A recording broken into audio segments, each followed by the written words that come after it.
రాష్ట్ర ప్రభుత్వ ముఖ్యమంత్రిగా మంత్రులుగా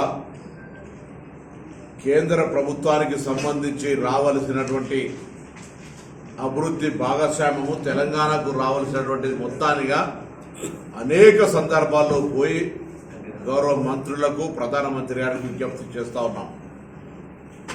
15 నెలల తెలంగాణలో అనేక కార్యక్రమాలకు ప్రధానమంత్రి గారు వివిధ మంత్రులు హామీలు ఇచ్చినా అవి కార్యరూపం దాల్చకపోవడానికి మాకున్నటువంటి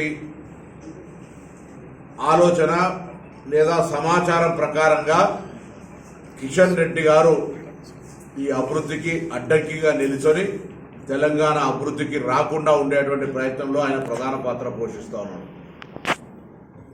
ఉదాహరణకు ఎయిర్పోర్టుకు సంబంధించి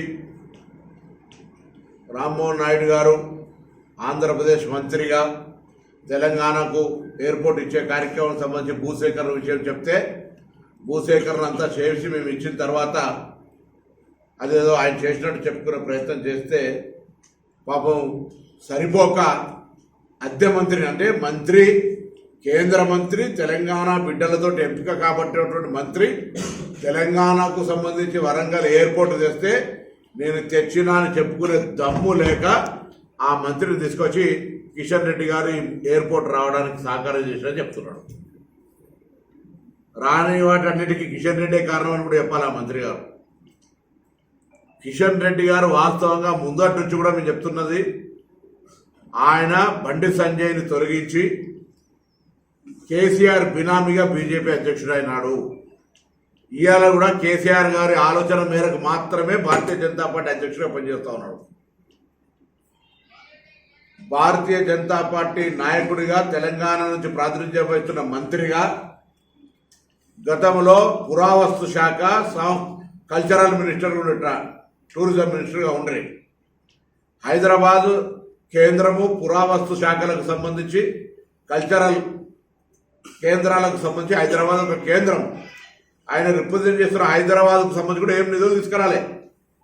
ఇవాళ కూడా కిషన్ రెడ్డి గారు తెలంగాణకు రావాల్సిన ప్రాజెక్టులకు సంబంధించి ముఖ్యమంత్రి గారు ఆరోపణ చేసినట్టుగా మీరు నిజంగా అడ్డుకోనట్టయితే ఆ ప్రాజెక్టులు ఎందుకు కార్యరూపం దాలుస్తలేవు? గతంలో కేంద్ర మంత్రులు ప్రధానమంత్రి గారు ఒప్పుకున్నటువంటి అన్ని మిగతా కార్యక్రమాలకు సంబంధించి మీ అలసత్వము మీ యొక్క ఆక్రోశం వల్ల అయ్యో నేను ఇందులో తేలేకపోతే ఇప్పుడు వీళ్ళెట్లా తెచ్చుకుంటారు, రేవంత్ రెడ్డి గారు హయాంలో అభివృద్ధి ఎట్లయితుంది, కేసీఆర్ హయాంలో గాంధీ అనేటువంటి అక్రోశతోటి మీరు తెలంగాణకు రావాల్సిన అభివృద్ధి కోసం కొట్లాడాల్సినటువంటి కేంద్ర మంత్రి బాధ్యతను వదిలిపెట్టి వాటికి అడ్డంకు తగ్గుతారు. నేను అడుగుతాను, ఇలా ఎయిర్పోర్టుకు సంబంధించి కిషన్ రెడ్డి గారు ఎన్నడైనా కేంద్ర మంత్రిగా ఎయిర్పోర్ట్ కావాలని ఒక లెటర్ అయినా రాసినాడా అని అడుగుతూ ఉన్నాం.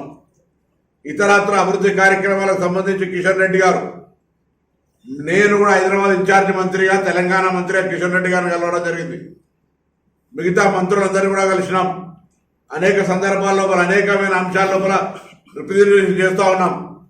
ముఖ్యమంత్రి గారు మంత్రివర్గంతో సహా ఈరోజు కూడా మళ్ళీ కేంద్రంలో ఒక మంత్రిని కలుస్తూ ఉన్నాం. గతంలో ప్రతి మంత్రిని అటు అటవీ శాఖలకు సంబంధించి కావచ్చు, అర్బన్ డెవలప్మెంట్ కావచ్చు, ఇతరత్ర అన్ని ప్రతి డెవలప్మెంట్ ప్రతి మినిస్ట్రీని కలిసి ట్రాన్స్పోర్ట్ మినిస్టర్ గడ్కరీ గారిని కావచ్చు, ఇట్లా ప్రతి ఒక్కరిని కలిసి అనేక రకాల అభివృద్ధి ప్రపోజల్స్ ఇచ్చినాం. ఇది ఏం కిషన్ రెడ్డి గారు సొంత జేబులకే అడుగుతలేదు.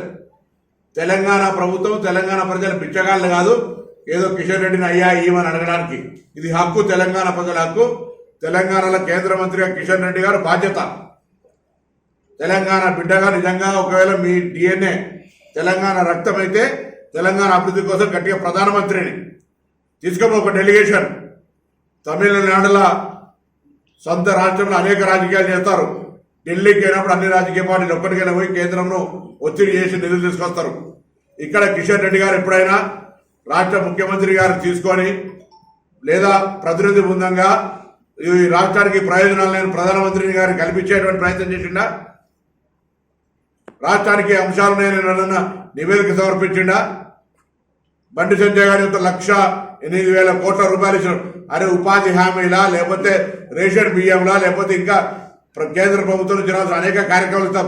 మేము 50 లక్షల కోట్లు కప్పితే మీరు 1,00,000 కోట్లు ఇస్తున్నారనేటువంటి పరిస్థితులలో 30-40% మా నిధులు మాకు ఇస్తున్నారని చెప్తా ఉన్నాం. ఇలా జిఎస్టీ ట్యాక్స్ పేరు మీద లేదా రాష్ట్రం నుంచి వచ్చే పన్నులలో ఇలా మేము ఎక్కడ కూడా మీకు డిఫాల్ట్ లేం. ఇది ఫెడరల్ సిస్టంలో రాష్ట్రం కేంద్రం బాధ్యత అయినప్పుడు కూడా వదిలిపెట్టి కేంద్రంకు రావాల్సిన నిధులకు సంబంధించిన విషయంలో కూడా సరి అయినటువంటి రాబట్టే ప్రయత్నం లోపల కిషన్ రెడ్డి వైఫల్యమైందో, కేంద్రం నుంచి తెలంగాణకు రావాల్సిన నిధుల సేకరణ విషయం లోపల కిషన్ రెడ్డికి స్ట్రాటజీ లేదు, కిషన్ రెడ్డి దగ్గర ఒక ఆలోచన లేదు. ఎంతసేపు కేసీఆర్ వాళ్ళ స్నేహితుడికి ఎట్లా లాభం జరగాలి, ఆయన కంటే మంచి పేరు ఎవరికి రావద్దు అనేటువంటి ఆలోచన తప్ప ఇంకొకటి లేనే లేదు.